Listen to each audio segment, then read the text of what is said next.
Welcome to Luca is a Billionaire, where the only thing I invest in is your answers. You begin by making the controller safe.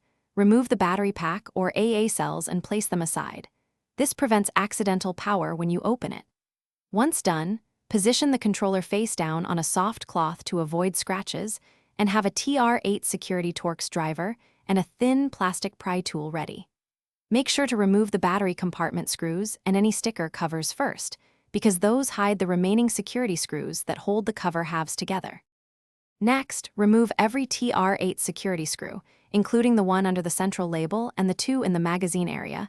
These secure the shell. Then, insert the plastic pry tool into the seam near the top and gently work around, applying steady, even pressure. Do not force. Once the halves begin to separate, lift slowly because the trigger springs and ribbon cable may catch. Make sure you identify where each spring and cable sits. That knowledge makes reassembly straightforward. Finally, with the shell opened, disconnect the ribbon cable only if you must remove the entire front cover. Otherwise, lift the back cover off and set it aside.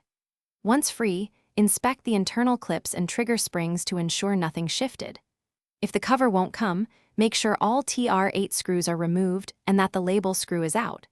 If still stuck, a brief low heat from a hairdryer softens plastic slightly. Do not use metal prying, which breaks clips. Reassemble in reverse, verifying spring seats. Thanks for watching and please subscribe. It's the best investment you'll ever make.